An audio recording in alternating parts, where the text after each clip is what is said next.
Hello students, कैसे हैं आप सब लोग। आई होप अभी तक आपने सब कुछ ए टू जेड मतलब हर एक चीज करा दिया आपको।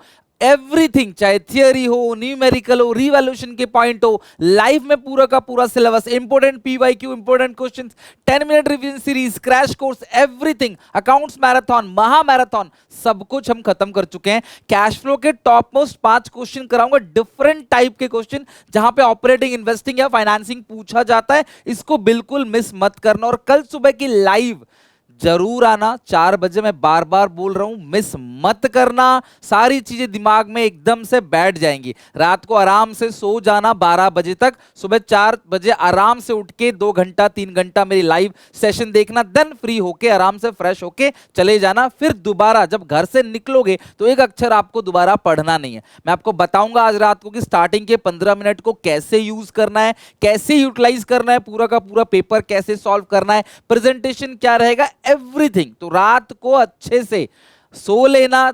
4 घंटा तो मिनिमम सोना ही सोना है। मुझे पता है किसी को नींद नहीं आने वाली है, मुझे भी नींद नहीं आएगी, लेकिन 4 घंटा आपको सोना है ताकि आप सुबह 4 से 7 धमाकेदार रिवीजन कर सको। आपने देखा कि मैंने लाइव में भी किस तरीके से तीनों बुक रिवीजन कराया। अब उसका पूरा का पूरा निचोड़ करके समरी बना के हर एक इंपोर्टेंट की पॉइंट जो आप भूलते हो, फॉर्मूले हो गया, कंप्यूटेशन हो गया, इंपोर्टेंट पॉइंट्स हो गया, एंट्री हो गया, कौन से साइड जाएगा, क्या ट्रीटमेंट होगा, एवरीथिंग। और साथ में इंपॉर्टेंट थियोरी भी, जो बहुत जरूरी थियोरी है जिनसे पेपर में आता है। तो मिलते हैं कल सुबह लाइव, बट उससे पहले कैश फ्लो के 5 क्वेश्चन देखते हैं। सबसे पहला क्वेश्चन नंबर 1 क्या है, क्वेश्चन ध्यान समझना।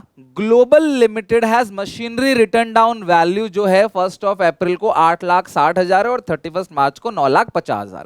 डेप्रिसिएशन फॉर द ईयर दे रखा है 40,000 रुपए। In the beginning of the year an item of machinery 25,000 का था, sold for 25,000, which has written down value 20,000। यार एक बात बताओ, 20,000 की चीज को आपने 25,000 का बेच दिया, 20,000 की चीज को 25,000 का बेच दिया, तो कितने का गेन हो गया? 5,000 का आपको फायदा हो गया। तो आपको बनाना क्या है? Investing activity. लेकिन उससे पहले आपको बनाना क्या पड़ेगा? Machinery account. तो मशीनरी अकाउंट छोटा सा बना लेते हैं, है ना। अब इसमें कोई डेप्रीशिएशन तो गिवन है नहीं, तो कोई एक्यूमुलेटेड डेप्रीशिएशन अकाउंट नहीं बनेगा। मशीनरी का ओपनिंग बैलेंस आता है 2 बैलेंस BD, क्लोजिंग बैलेंस आता है बाई बैलेंस CD। तो मशीनरी का जो वैल्यू है 1 अप्रैल को दे रखा है 8,60,000 और 31 मार्च को दे रखा है 9,50,000। डेप्रीशिएशन 40,000 है, बाई डेप्रीशिएशन कितना आ गया? 40,000 है। डेप्रीशिएशन जाता है P&L में।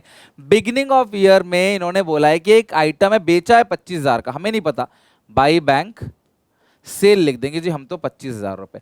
और गेन कितने का? क्यों, इसकी वैल्यू 20,000 की थी, तो गेन कितने का हो गया? 5,000 का। To P&L gain on sale of asset, right. तो आपने देखो पूरा का पूरा एक मशीनरी अकाउंट बना लिया, जो जो पूछा गया था। अब आप टोटलिंग करो, देखो डेबिट साइड बैलेंस बचेगा 9,50,000 का, ये हो गया, प्लस 25 प्लस 40, इट्स 10,15,000। 10,15,000 माइनस कर देंगे इसमें से 8,60,000 माइनस 5,000, 1.5 लाख रुपए का टू बैंक परचेज आ गया। 1.5 लाख रुपए की आपने इन मशीनरी खरीदी है, ठीक है। अब आपको बनाना क्या है? Cash flow from investing activity. तो बना लेते हैं cash flow from investing activity. Particulars, amount. तो कई बार हम बहुत बड़े बड़े क्वेश्चन करके जाते हैं, पर आता बहुत नॉर्मल क्वेश्चन है। तो ऐसे क्वेश्चन 2 पॉइंट में पूछ लेगा आपसे, एक ये 2 नंबर का हो जाएगा, दूसरा 4 नंबर का हो जाएगा।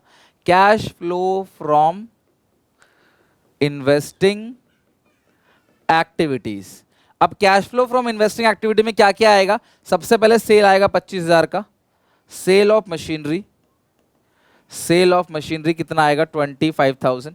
और ये जो परचेज है वो आएगा 1,50,000, वो नेगेटिव आएगा। Purchase of machinery, purchase of machinery 1,50,000। तो जो आंसर आएगा वो माइनस का 1,25,000 आएगा। लिखेंगे net cash used in investing activities. तो इन्वेस्टिंग में जो यूज हुआ है वो यूज हुआ है 1,25,000 रुपए, net cash used in investing activity. तो छोटा सा क्वेश्चन था और मशीनरी अकाउंट बना के इसमें से आपने, और ये जो डेप्रिसिएशन है ऑपरेटिंग में जाएगा, और जो gain on sale of asset है ये भी ऑपरेटिंग में क्या होगा, लेस होगा। तो पहला बहुत सिंपल क्वेश्चन था, आई होप हर किसी को सिंपल सा क्वेश्चन समझ आ गया। Now moving to next question, from the balance sheet of Dream Converge, और यहाँ पे 2 साल का आपको फिगर दे रखा है, आपको निकालना क्या है, ऑपरेटिंग। अब आप गलती क्या करोगे कल के पेपर में, आपको खाली ऑपरेटिंग पूछेगा, आप पूरा कैश फ्लो बना के आओगे। बेटा अकाउंट्स के पेपर में सच बताऊं ना, इतना कम समय रहता है ना कि जब बच्चा पानी भी नहीं पीता, यार पानी पीने में 1-2 मिनट वेस्ट ना हो जाए, मैं लिटरली बोल रहा हूं, आपको मजाक लग रहा होगा, क्योंकि कसम से ये भी नहीं पता रहता कि आसपास कौन है। क्योंकि जब आपको अकाउंट्स का पेपर आता है, देखो नहीं आता तो फिर आपके लिए 3 घंटा 3 दिन जैसा लगेगा, यार समय हो ही नहीं रहा, समय हो नहीं रहा। जिसको आता है ना उसको पता भी नहीं चलेगा कब पेपर में घुसे कब पेपर से निकले। एक बार मुझे बताना जरूर, पेपर के बाद पता भी नहीं चलेगा कब घुसे और कब 3 घंटे गुजर गए आंसर को लिखते लिखते। पेशेंस से, ठंडे होके, आराम से, बिल्कुल कूल माइंड, चिल होके, कूल होके आपको पूरा का पूरा पेपर सॉल्व करना। और ये कूल कैसे होगा, यही जब आपको कल मैं सुबह लाइव रिवीजन में बताऊंगा, ठीक है। इक्विटी लायबिलिटीज दे रखा है, एसेट दे रखा है, यहाँ पे आपको दे रखा है एडिशन इन्फॉर्मेशन, हमें बनाना है कैश फ्लो और ऑपरेटिंग एक्टिविटी। एडिशन इन्फॉर्मेशन है मशीन कॉस्टिंग, मशीनरी कॉस्टिंग 80,000, जिस पर डप लगा है 20,000, तो यानी आज वो 60,000 का है, 60 की चीज को बेचा है 18,000 के लॉस में। अब ढंग से अगर तुमने ये नहीं पढ़ा तो तुम सोचोगे 60 की चीज को 18,000 में बेचा है, लेकिन नहीं, 60,000 की चीज को 18 के लॉस में बेचा है। तो बेचा कितने में है, 42,000 में। और मैंने आपसे बार बार कहा था, मशीन के अंदर डेप्रीशिएशन हो और एडिशनल पॉइंट पे भी डेप्रीशिएशन हो तो आपको 2 अकाउंट बनाना पड़ेगा। तो पहला अकाउंट आप कौन सा अकाउंट बनाओगे, मशीनरी अकाउंट बनाओगे, दूसरा अकाउंट बनाओगे एक्यूमुलेटेड डेप्रीशिएशन अकाउंट। 2 अकाउंट बनाना है। मशीन का जो ओपनिंग बैलेंस आता है वो आएगा टू बैलेंस बीडी, मशीन का ओपनिंग कितने का है, 2 लाख का है, to balance BD. Closing balance आएगा बाई बैलेंस सीडी, कितना है, 2,80,000, ठीक है। और जो एक्यूमुलेटेड डेप्रीशिएशन है इसका आएगा opening balance by balance BD 80,000, और जो क्लोजिंग बैलेंस है वो है टू बैलेंस सीडी, यहाँ पे आएगा 1,00,000 रुपए, ठीक है। ये हो गया ओपनिंग बैलेंस 80, क्लोजिंग कितना आ गया आपका 1,00,000 रुपए। अब इसके बाद एडिशन इन्फॉर्मेशन में दिया है कि मशीन की कॉस्टिंग है 80,000, डेप लगा है 20 का, 60,000 की चीज को 18 के लॉस में बेचा। तो यहाँ लिखोगे 3 चीज, सबसे पहला बाई बैंक सेल, बेचा कितने में है, 42,000 में। बाई एक्यूमुलेटेड डेप कितना लगा है उसके अंदर, 20,000, और by P and L loss कितना हुआ है, 18,000 का। ध्यान रखना ये मशीन अकाउंट कॉस्ट पे बनता है, जहां पे डेप्रीशिएशन होता है ना अलग से, उस केस में मशीन हमेशा कॉस्ट पे बनेगा। तो इसकी कॉस्ट 80,000 की थी, इन तीनों को जोड़ो 80,000 ही बनेगा। तो 280 प्लस 80 कितना हो गया, 3,60,000। गेन होता तो इधर लिख देते, 3,60,000। अब 3,60,000 में से घटा देंगे 2 लाख रुपीज, तो ये आएगा आपका 1,60,000। ये जो 1,60,000 है वो किस नाम से आएगा, टू बैंक परचेज के नाम से, ठीक है। ये आपने ध्यान रखना। अब मशीन में लिखा बाई एक्यूमुलेटेड डेप, तो एक्यूमुलेटेड डेप में लिखोगे टू मशीनरी, कितना डेप है, 20,000। तो ये 1 लाख है, ये 20,000 है, ये आएगा 1,20,000। टोटल लिखोगे 1,20,000, 80,000 चला जाएगा तो कितना बैलेंस आएगा, 120 में से 80 जाएगा तो 40 बचेगा। तो ये 40,000 का डेप्रिसिएशन साल भर का डेप्रिसिएशन है by P and L dep during the year, dep during the year, ये साल भर का डेप्रिसिएशन है 40,000 का, ठीक है। तो ये हो गया हमारा मशीनरी अकाउंट, ये हो गया आपका एक्यूमुलेटेड डेप्रिसिएशन अकाउंट। अच्छा, अब एक काम करना है सारे बच्चे, ध्यान समझना, आपने ये तो कर ही लिया, अब इनको लेजर पोस्टिंग करो ऑपरेटिंग के अंदर। देखो हमने ऑपरेटिंग का फॉर्मेट बना लिया। ऑपरेटिंग के फॉर्मेट में जो सबसे पहली चीज आती है, यहाँ लिखोगे सरप्लस, और सरप्लस में 4 चीजें आप ऐड करोगे, फिर नॉन कैश आइटम, फिर करंट असेट, करंट लायबिलिटी। ये रहता है, आपको बनाना नहीं है, लेकिन फॉर्मेट इसी पैटर्न में चलेगा कैश फ्लो का फॉर्मेट। तो एक एक चीज उठा के लिखते हैं। परचेज आएगा नहीं, सेल आएगा नहीं, लॉस ऑन सेल 18,000 और डेप्रीसिएशन 40,000। तो यहां पे लिखोगे नॉन कैश आइटम, ऐड करोगे नॉन कैश आइटम्स। तो यहां पे लिखोगे depreciation during the year, depreciation during the year, working note 1, और डेप्रीशिएशन कितना है 40,000 का, और लॉस भी प्लस करोगे 18,000 का, loss on sale of machinery. तो ये दोनों वर्किंग नोट से उठ के यहाँ पे आ जाएगा। अब इसके बाद एडिशनल पॉइंट पढ़ो।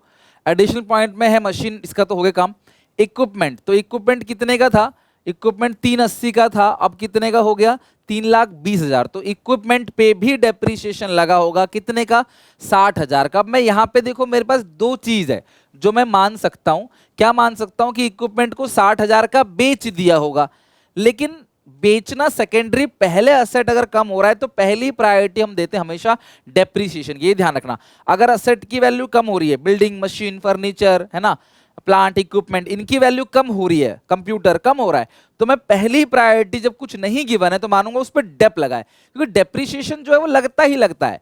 जब डेप नहीं गिवन है तो हम मानेंगे डेप ही लगाए। सेकंड प्रायोरिटी सेल की है, लेकिन अगर लैंड लिखा है तो land is a non depreciable asset. Land की कोई लाइफ नहीं होती कि लैंड मर गया, लैंड पुराना हो गया, लैंड बूढ़ा हो गया, जवान लैंड है, नया लैंड है, ऐसे तो कुछ होता नहीं है। तो भाई लैंड पे डेप्रिशिएशन लगता ही नहीं, तो लैंड अगर कम हुआ है तो बेचा हुआ है। लेकिन इक्विपमेंट अगर कम हुआ है तो मुझे लगता है कि 80 से 20 हो गया, 60,000 का इस पे जो इक्विपमेंट पे डेप्रिशिएशन लगा है। तो आप लिख दोगे depreciation on equipment 60,000, depreciation on equipments 60,000 का इक्विपमेंट पे भी लग गया क्या, डेप्रिसिएशन। ठीक है, चलो अब इसके बाद नेक्स्ट है, जो नेक्स्ट है इसके बाद गुडविल। तो गुडविल पहले कितने का था 1,00,000, अब हो गया 95, 5,000 का गुडविल रिटर्न ऑफ है, ये भी यहीं पे आएगा नॉन कैश आइटम के अंदर। गुडविल रिटर्न ऑफ कितना है 5,000 से गुडविल क्या हो गया, राइट ऑफ हो गया। देन उसके बाद नेक्स्ट है गुडविल राइट ऑफ हो गया। अब उसके बाद यहां पे आते हैं, शेयर कैपिटल आएगा नहीं फाइनेंसिंग में, reserve and surplus note number 1 का बी। तो यहाँ पे कुछ नोट तो दिया नहीं है, सॉरी नोट तो दिया नहीं है।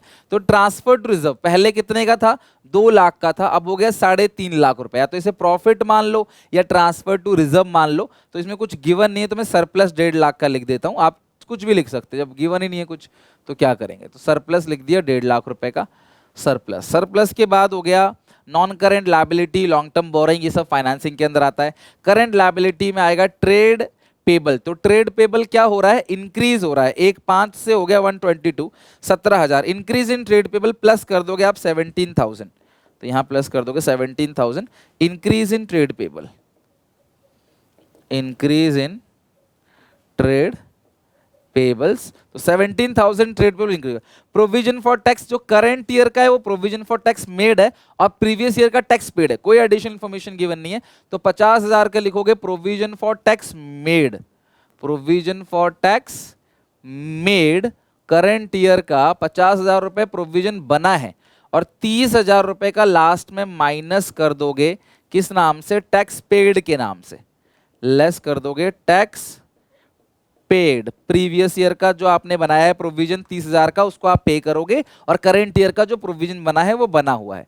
देन उसके बाद है asset side, property plant equipment, ये नोट 1 हम कर चुके हैं, इंटेंजिबल एसेट हम कर चुके हैं। नॉन करंट इन्वेस्टमेंट, पहले इन्वेस्टमेंट कितने का था, कुछ भी नहीं, अब 1,00,000 का हो गया तो ये इन्वेस्टिंग में जाएगा, purchase of investing minus. Current asset में कैश एंड कैश इक्विवेलेंट नहीं आएगा, बट ये दोनों चीजें आएंगी, है ना, वर्किंग कैपिटल चेंजेस से पहले। 55,000 का था 130 का हो गया, तो इंक्रीज इन इन्वेंट्री माइनस कर देना 75,000, लिखो increase in inventory less 75,000, increase in inventories minus कर देना 75,000। ठीक है, ये लेस हो गया, और नीचे वाला ये था ऐड। एक चीज और है इसके अंदर, ट्रेड रिसीवेबल वो भी इंक्रीज हो गया, तो 1,47,000 हो गया, 67 से ट्रेड पेबल इंक्रीज हो गया, वो भी लेस हो जाएगा। Increase in trade receivable, current asset है, तो ट्रेड रिसीवेबल 67,000 से इंक्रीज हुआ था, वो आपने क्या कर दिया, माइनस कर दिया। कैश एंड कैश इक्विवेलेंट आता नहीं, हमारा क्वेश्चन हो गया दी एंड। ये 50,000 यहां लिख दोगे तो ये बन जाएगा आपका 2,00,000 रुपए। इस क्वेश्चन में जो 2,00,000 रुपए आया है वो है net profit, net profit before tax and extra ordinary items. ठीक है, net profit before tax and extra ordinary item. अब ये सारी चीजें लोगे आप 40,000, 18,000, 60,000 और 5,000, आप इन सबको ऐड करोगे तो आएगा 1,23,000 रुपए, 1,23,000। ये जो 1,23,000 है प्लस 2 3,23,000। ठीक है, ये आएगा आपका operating profit before working capital changes, operating profit before working capital changes. अब ये है मात्र 17,000, माइनस करोगे 67, माइनस करोगे 75, इट्स 1,25,000। तो 1,25,000, 3,23,000 माइनस करोगे 1,25,000, माइनस करोगे 30,000 का टैक्स पेड 168, और ये प्लस में आ रहा है 168। तो इसको लिखेंगे net cash flow from operating activities. Operating cash flow की चिंता तो मत करो, कैश फ्लो इससे बाहर नहीं आएगा जो मैं करा रहा हूं। मैंने हर एक चीज प्रॉपर एनालिसिस करके उतना ही कराया, आपको समझ लो उससे ज्यादा ही कराया जो आपके बोर्ड एग्जामिनेशन में आ सकता है, उससे कम कुछ नहीं कराया। तो 1,68,000 ऑपरेटिंग का आंसर आ गया। हेडिंग डाल देना आप लोग, cash flow from operating activities. तो ये क्वेश्चन हमारा पूरी तरीके से कंप्लीट हो गया। अब मैं छोटा सा यहाँ पे एक बात बताता हूं। अगर किसी बच्चे ने यहाँ पे ये अज्यूम किया हो कि जो ये इक्विपमेंट है सर ये सेल हो गया इक्विपमेंट, भाई 380 से 320 हो गया तो 60,000 का इक्विपमेंट सेल हो गया, तो यार उस बच्चे का जो आंसर आएगा ना, उस बच्चे का जो आंसर आएगा वो 60,000, क्योंकि उसने सेल मान लिया तो यहाँ डेप्रिसिएशन वो नहीं लिखेगा 60, तो उसका आंसर 1,08,000 आएगा। लेकिन बी केयरफुल, ये क्वेश्चन सीबीएसई के सैंपल पेपर में ही आ चुका है पहले भी। तो जब तक कुछ भी ना गिवन हो, आप अपना सेफ्टी रहने के लिए वर्किंग एक छोटा सा नोट डाल देना क्वेश्चन में, we assume the value of, safe रहने के लिए, ठीक है, ऑल तो जरूरत है नहीं फिर भी extra safety, we assume the value of equipment reduced by ₹60,000 due to depreciation, due to depreciation. Depreciation से अज्यूम कर रहे हैं, क्वेश्चन साइलेंट है तो हमारी जो पहली प्रायोरिटी होगी वो डेप्रीशिएशन की होगी। अच्छा कुछ बच्चे बोलते नहीं सर हम सेल मानेंगे, तो आप लिख दो इट्स बेटर कि इक्विपमेंट की वजह जो कम हो रही है वो सेल की वजह से, लैंड कम हो रहा है तो सेल मानते हैं, लैंड के अलावा जितने भी फिक्स एसेट्स है नॉन करंट एसेट्स है हम उनको अगर कम हो रहा है तो भैया हम उनको डेप्रीशिएशन मानेंगे, और इक्विपमेंट फिक्स एसेट्स होता है उस पर डेप्रीशिएशन लगता है, ठीक है, नॉन करंट एसेट है। डन, तो ये क्वेश्चन तो हो ही गया हमारा। Now moving to next question. अच्छा ये नेक्स्ट क्वेश्चन जो है इसमें identify which of the following transactions operating, investing और फाइनेंसिंग और कैश एंड कैश इक्विवेलेंट, यहां कहीं लिखा नहीं है कि फाइनेंसिंग कंपनी और नॉन फाइनेंसिंग कंपनी है। मैंने रिवीजन में भी समझाया था डिविडेंड पेड हमेशा फाइनेंसिंग एक्टिविटी होगी, चाहे कैसी भी कंपनी, और पेटेंट है, गुडविल है, उसको अगर हम सेल कर रहे हैं तो इन्वेस्टिंग में, परचेज कर रहे हैं तो भी इन्वेस्टिंग में, बट अगर उसको राइट ऑफ कर रहे हैं तो ऑपरेटिंग में, और शेयर्स परचेज किया तो इन्वेस्टिंग है, फाइनेंसिंग में नहीं आएगा। कुछ बच्चे सोचते हैं शेयर फाइनेंसिंग में आएगा, भैया शेयर इशू फाइनेंसिंग में आएगा, शेयर परचेज इन्वेस्टमेंट है वो इन्वेस्टिंग में आएगा।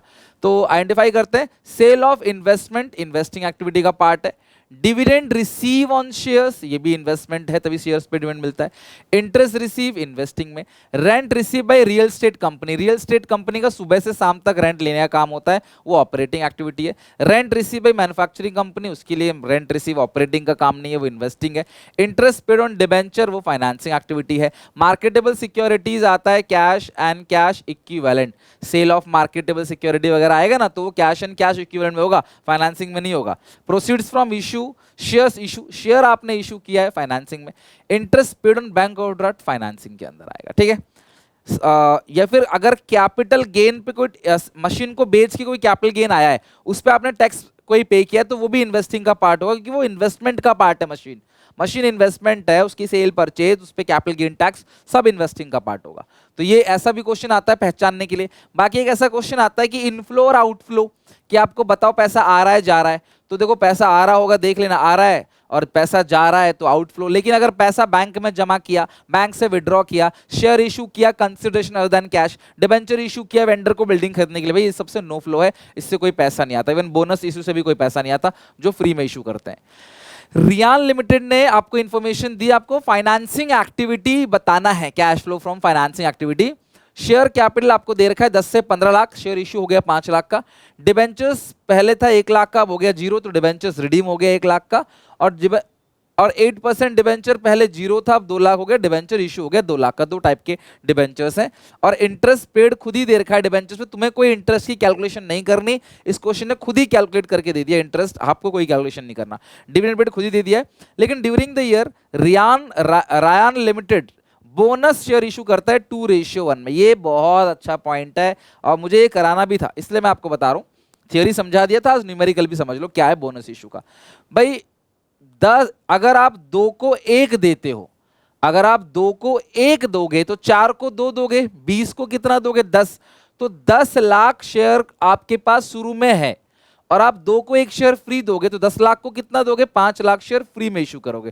तो यानी कि जो शेयर 10 लाख से 15 लाख हो गए हैं वही 5 लाख है, वो जो बोनस इशू किया है फ्री में इशू किया है, और वो cash flow from financing activity के अंदर नहीं आता है। ठीक है, ध्यान रखना। तो मैं देखो तुमको यहां पे दिखाता हूं पर्टिकुलर्स अमाउंट, और हम निकाल क्या रहे हैं, cash flow from financing activity. देखो आम बच्चा क्या करेगा, बोलेगा सर पहले शेयर 10 लाख था, 15 लाख, 5 लाख इशू हो गया। ठीक है, 5 लाख शेयर इशू हुआ है, लेकिन यही वही 5 लाख है जो आपने फ्री में इशू कर दिया है, फ्री में, यानी कि नो एंट्री, इसकी कोई एंट्री पास नहीं होगी। इशू ऑफ डिबेंचर्स, उसकी एंट्री पास करोगे। डिबेंचर्स को इशू किया तो डिबेंचर पहले 0 था, अब 2 लाख हो गया, तो 2 लाख का डिबेंचर आपने इशू किया, प्लस होगा। Redemption of debentures, issue of 8% debentures है, रिडम्पशन ऑफ 10% डिबेंचर, भाई 10% डिबेंचर्स पहले कितने का था, 1 लाख का, अब 0 हो गया, तो ये रिडीम हो गया।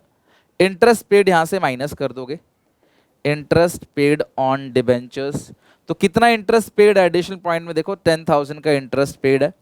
डिविडेंड पेड माइनस करोगे फाइनेंसिंग से, डिविडेंड पेड, कितना डिविडेंड पेड है, 50,000 का, बस खत्म। अब आप सॉल्व कर लो, देखो आपका आंसर आ जाएगा 2 लाख माइनस करोगे 1 लाख माइनस करोगे 60,000, एक सेकंड, 3 लाख माइनस करोगे 60, 240 है ना। इश्यू ऑफ डिबेंचर आ गया 2 लाख का, रिडम्पशन ऑफ 10% डिबेंचर आ गया आपका 1 लाख का।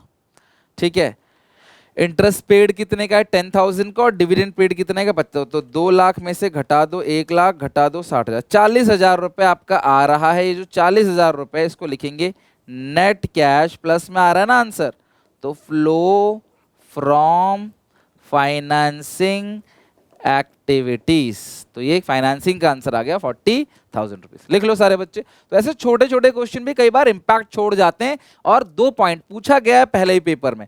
और पिछले साल की जो सीबीएसई सैंपल पेपर क्वेश्चन था वो भी मैंने तुम्हें लाइव क्लास में कराया था, बहुत इंपॉर्टेंट है वो क्वेश्चन भी। ठीक है, कैश फ्लो का डन है यहां तक सबका। Now moving to next question, compute cash flow from operating activity. आपको कैश फ्लो फ्रॉम ऑपरेटिंग निकालना। अच्छा, कई बार क्वेश्चन ना ऐसे भी आपको दे देता है कि बिफोर वर्किंग कैपिटल चेंजेस तक ही निकालो, before tax and extra ordinary item तक ही निकालो। तो क्वेश्चन को ढंग से पढ़ना, और मैं बार बार बोल रहा हूं, अगर आप पेपर को देख के पसीने छूट गए आपके तो फिर दिक्कत है। आपको हिम्मत नहीं हारना है, पढ़ाया जो आएगा वही, थोड़ा क्या पता एक आध क्वेश्चन में डिफरेंट तरीके से पूछ रहे हो, है वही चीजें, क्योंकि आपको दिमाग का चेक करना चाहता भी है कि आपने प्रॉपर रट्टा मार के आए हो, फिर समझते भी हो। तो आपने घबराना नहीं है, सारा पेपर आपको वही दिखेगा जो मैंने कराया है। ठीक है, और एक एक चीज कल मैं लाइव क्लास में भी करा दूंगा, तो इससे बाहर कुछ नहीं आएगा यार।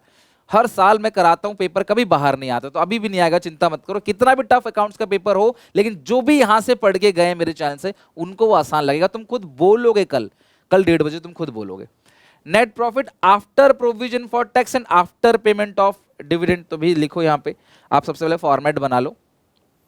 ठीक है, यही बना लेते हैं, चलो यही बना लेते हैं। Cash flow from operating activity, cash flow from operating activities. ठीक है, नेट प्रॉफिट आफ्टर टैक्स लिखो, net profit after tax and dividend. कितना है class, net profit after tax and dividend 2,15,000। Provision for tax कितना है, 45,000, ऐड कर दो provision for tax. अच्छा एक सेकंड, अगर आप पूरा देखोगे ना, तो यहां देखो, यहां पे लिखा हुआ है इनकम टैक्स रिफंड 30,000 का। तो जो प्रोविजन फॉर टैक्स है ना 45,000 का, उसमें से 30,000 का इनकम टैक्स रिफंड घटा दो, तो प्रोविजन जो आएगा ना वो 15,000 का ही आएगा। ठीक है, फाइनल डिविडेंड, अगर आपने डिविडेंड पेड किया है तो पक्की बात है प्रपोज भी किया होगा, बिना प्रपोज किए तो आप डिविडेंड पे नहीं करोगे। और कितना प्रपोज हुआ है बताओ जरा, 50,000 रुपए। डेप्रीशिएशन ऐड करोगे, डेप्रीशिएशन तो बस इतना ही, और तो कुछ है नहीं इसके अंदर, तो ये हो गया 65,000। तो 65, 70, 80, 2,80,000 रुपए ये हो गया। 60, 70, 80, 280। इसको लिखेंगे net profit before tax and extra ordinary items 2,80,000। अब इसमें ऐड करोगे non cash item, non cash items को ऐड करेंगे, जो कि क्या क्या है। सबसे पहला है डेप्रीशिएशन। कितना अमाउंट ऑफ डेप्रीशिएशन है? 25,000 का इस क्वेश्चन में डेप्रीशिएशन है। Loss on sale of machinery है 10,000। Loss on sale of machinery, loss on sale of machinery है 10,000 रुपए का। पेटेंट अमोर्टाइज्ड, ये भी यहीं पे आएगा। पेटेंट्स, गुडविल जो है, पेटेंट ट्रेडमार्क जो भी इंटेंजिबल्स है उनके लिए अमोर्टाइज वर्ड यूज किया जाता है, टेंजिबल के लिए डेप्रीशिएशन। पेटेंट अमोर्टाइज आएगा 30,000 का। Profit on sale of land 70,000 minus हो जाएगा। लॉस प्लस करते हैं, प्रॉफिट माइनस करते हैं, तो profit on sale of land, बस और कुछ नहीं है यहाँ पे, लैंड और कुछ नहीं है, बस आपका आंसर आ जाएगा cash flow from operating activity. तो एक बार जरा देखो कितना आ रहा है ये। 25,000 ये हो गया, 10,000 ये हो गया, 30,000 ये हो गया, माइनस करेंगे 70,000, तो ये कुल मिला के माइनस का 5,000 हो गया। तो 280 माइनस 5, 2,75,000, 25,000 प्लस 10,000, 30,000 माइनस 70, माइनस का 5 आ गया। ठीक है, और तो कुछ नहीं है इसके अंदर, जरा मुझे बताओ। नेट प्रॉफिट, अच्छा इनकम टैक्स रिफंड दे रखा है 30,000 का, और इनकम टैक्स पेड जो है वो नहीं पता। इनकम टैक्स पेड इस क्वेश्चन में कहीं गिवन नहीं है। तो देखो, अगर provision for tax made given है तो पेड की कोई गारंटी नहीं है। अगर मान लो आपको provision for tax made given है तो पेड की कोई गारंटी नहीं है। और अगर आपको पेड गिवन है तो हम मानेंगे मेड भी वही है। जैसे देखो ये रहा, फाइनल डिविडेंड पेड 50,000 का है, तो मैंने माना कि भाई डिविडेंड अगर 50,000 का पेड है तो प्रपोज भी 50,000 का हुआ होगा। तो 215 ये हो गया, 215 का आपको नेट प्रॉफिट दे रखा after provision for tax and payment of dividend. तो आपने प्रोविजन फॉर टैक्स भी ऐड कर दिया, पेमेंट ऑफ डिविडेंड जो है वो भी ऐड कर दिया, प्रपोज डिविडेंड। तो 15,000 प्लस 50,000, एक बार देख लो 65, और ये दिया हुआ 2,15,000, ये आएगा 280।